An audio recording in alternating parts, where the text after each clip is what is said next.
Well, here we are again. This is Josh. I'm going to go ahead and review a couple of knives for you.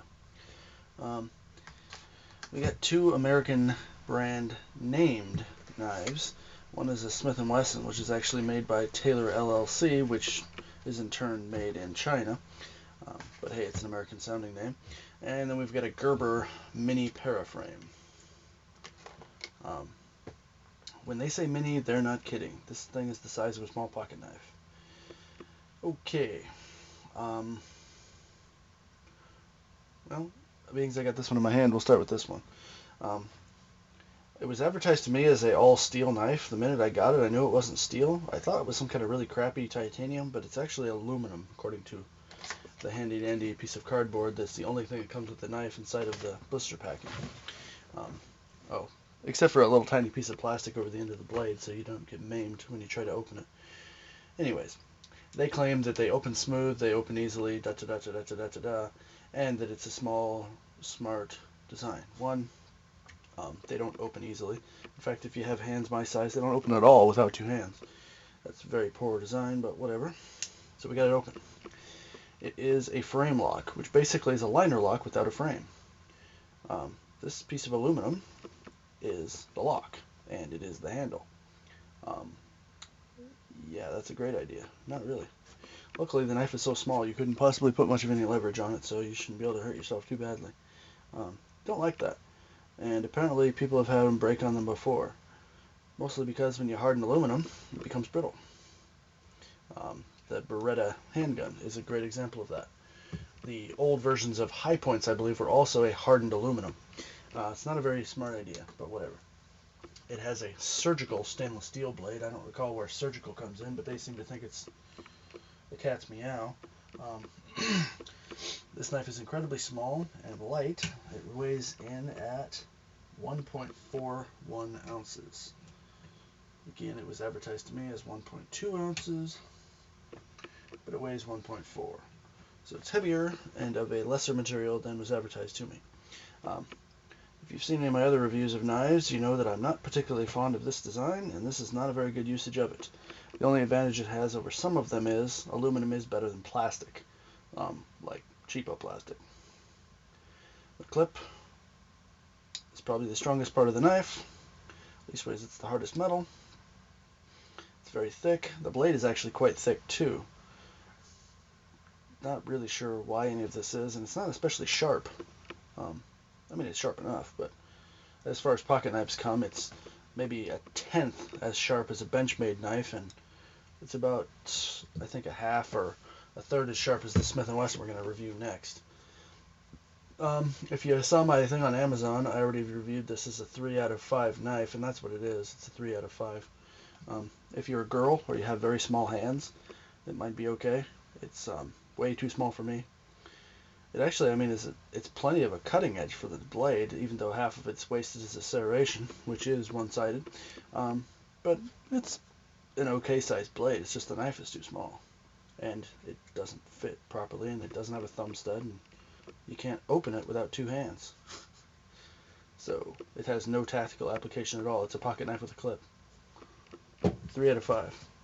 And it's in blister packing with absolutely nothing. It does claim to have a lifetime warranty. Personally, I've never broken a Gerber knife, so I've never needed to take care of their warranty. But anyways, it retails for about 15 to 20 bucks. You could get them cheaper. You could pay more. 15 to 20 bucks. Okay, next on the line is one I actually like. This is the Smith & Wesson Extreme Ops. I never had a problem with this plastic before. Extreme Ops. It's an aluminum frame, like the other one, but this one actually has a frame. It's got some kind of very interesting, what do they call it? I think they call it a serration or something. Anyways, it's checkered, basically, in my terminology. Little tiny checkering, which is very deep, and it's great grip. It's got a nice sized blade, flicks open nicely. It's actually quite sharp. It's Tonto style, so if you like Tonto style, wahoo. If you don't, well, it is.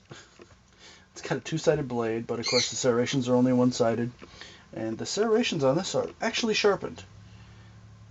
That's pretty rare. To be honest, that's very rare. I don't know how sharp the serrations are.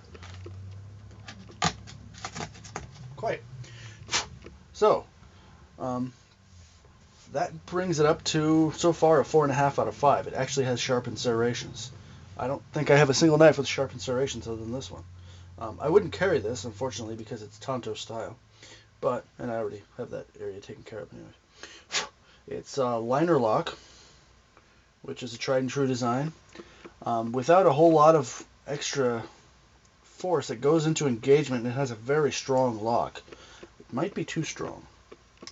But the reason that it goes into engagement so easily is because of how strong that lock is. Really, I mean, for a Chinese-made knife, this is good quality. That's another slightly odd thing. It has a small triangular pattern for the screw holes for the clip. Generally, they're in a circular pattern or a more tightly packed triangle. That's basically a line that's a triangle. You know, meaning it has one point that's lower and 2 points that are higher. Anyways, I don't think it would be a problem. It seems like it's plenty strong. The blade's stainless steel. I don't know if I have any other information on what kind of stainless steel it is. Here's the handy dandy warranty thing, and it is covered by a lifetime warranty.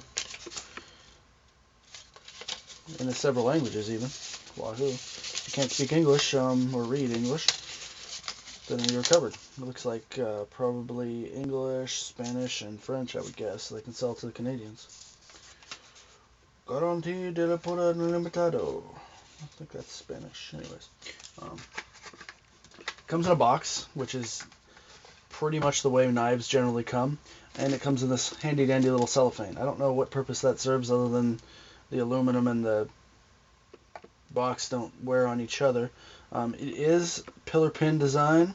It feels a lot heavier duty than the other knife, and let's weigh it for you. I would guess it is almost 2.5 ounces. Wow. It is 3.1 ounces. I think that is the heaviest folder I have reviewed. Yeah, it's a real 3.1 ounces. I mean, this is a really macho, butch knife. It feels like a real knife.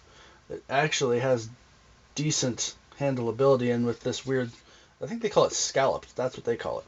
Scallop design. I mean, it gives you great grip. It is more or less like the Paraframe. It's, you know, it's got holes in it and everything to make it quote unquote lighter, even though it's the heaviest one I've handled. I mean, that's a serious slab of freaking aluminum there.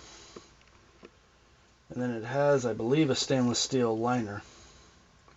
It is actually a one-sided liner, which I'm not particularly fond of, but as good as the rest of the knife is, I'll let that slide. And it feels very strong too. I think I pointed that out before. This is a 4.5 out of 5. I mean, this is a really good knife. If we're going to do a 1 to 10 scale, I don't know where it would come out in a 1 to 10. So we'll stick with 4.5 out of 5. It would probably be like 8.5 or maybe 8.75. We'll call it a 4.5 out of 5 because I don't want to do the math. Hope you don't mind too much. This is the Smith & Wesson Extreme Ops CK5 TBS. No idea what any of that means. Tonto blade, steel, who knows. It's a good knife. It has the lifetime warranty. They're both limited. Of the two knives, this is the one I would buy. Amusingly enough, it's actually cheaper. It is not made in America. It's Chinese design. Well, Chinese manufacture. It might be an American design. Then that's pretty much it.